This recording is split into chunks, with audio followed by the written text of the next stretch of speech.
So hey everybody, this is going to be a real quick take, very little editing if any. I just want to talk a bit about Gerald Butts' resignation and why this matters. Just quick off the top, it's important to note that he was the kind of principal secretary to Justin Trudeau. You know, for a lot of people who don't follow politics extremely closely, you might not know much about, the Prime Minister's kind of top unelected staff, but they wield incredible influence. And Butts, more than anybody for Trudeau, he was a longtime friend of Trudeau. He was seen as integral to the Liberals' victory in 2015, and he's been a key figure in the kind of day-to-day, moment-to-moment management of this Liberal government. So to see someone like him resign, it is incredibly, incredibly telling that this is a major, major issue. And this really does go to this larger SNC-Lavalin scandal. You'll see a lot of people on Twitter, mostly liberals, say, well, there's nothing to see here. It was just one random accusation in the Globe and Mail. But what we actually know now is that there's a lot more going on here. We don't know exactly what, but the Occam's razor that, it was just a source in Canada's premier newspaper, and then it just led to, just happened to coincide with Jody Wilson-Raybould being shuffled from one of the most important cabinet positions to a relatively minor one. And it just so happened to deal with an alleged belief that there was a disagreement between Wilson-Raybould and the Prime Minister's office, again, where Mr. Butts played a key role, and that it just so happened that she was perhaps removed from her position because she disagreed with the government's desire to go easy on SNC-Lavalin rather than have them face the justice and the that they should face.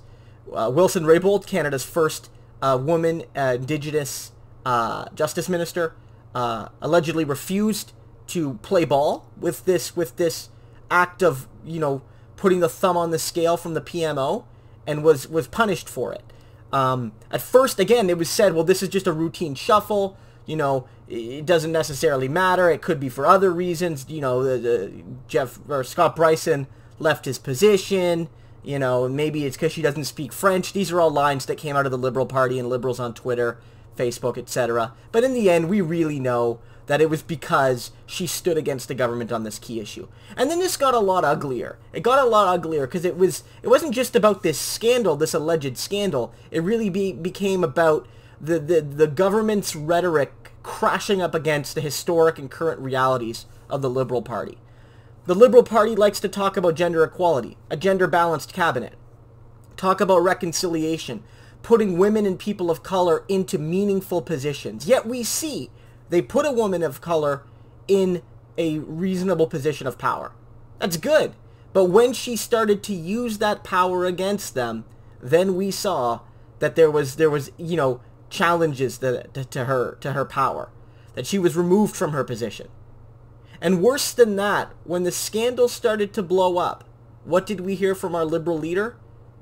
We had him give a press conference where he referred to all of his male colleagues by their titles or by their full names, and he referred to the Indigenous woman who he, demoted in cabinet as Jody. And he would argue that, well, if she really had an issue, she would have resigned. And less than 24 hours after he made that comment, she resigned from cabinet. So we really have an interesting scenario here. We have a scenario where Liberals every step of the way said there's nothing to see here, but the more we look, the more we see. So either there's a real scandal here, or the government knows the perception of a scandal is real enough that they need to make some heads roll.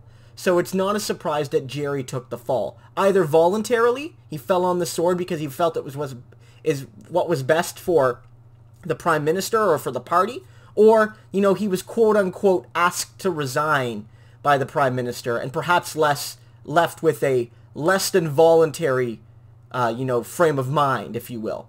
But, you have to keep up appearances. And I think this puts us in a very interesting position because you're going to see the Liberals move in a very interesting direction here, both the Liberal Party and a lot of their supporters. It started with there's nothing to see here. Now we've moved on where there's clearly something to see here. And they will eventually move to a frame of mind that says, so what? we did what we needed to do to protect Canadian jobs. And then they will continue to say, so what? What are you going to do? Elect Andrew Scheer? And this goes back to what I said in a video a few days ago, where I said that the Liberal Party, more than ever right now, have only one strategy in 2019, and that's to hold you hostage. To say, screw our scandals, screw all the lies, screw all the misrepresentations of our lofty rhetoric. What are you going to do? Vote for Andrew Scheer? And you need to call their bluff. You need to call the Liberal Party's gosh darn bluff and vote for the NDP. You need to challenge this. You need to tell the Liberal Party that these scandals, their lies, their mistreatment of Indigenous women who wield power meaningfully, who dare to challenge, the PMO bros, that you're not going to tolerate that, right? And Jerry's resignation, Mr. Butts' resignation, is a good start, but we need a lot more. We need to hear from Mr. Butts, we need to hear from Miss Wilson-Raybould, and we need to hear from Mr. Trudeau on these issues. We need to hear about SNC-Lavalin, we need to hear about any alleged pressure or fundamental disagreements between the former Justice Minister, the Prime Minister, and his former Principal Secretary, and we need to hear about these things soon. Because the reality is the public needs to know. We deserve transparency.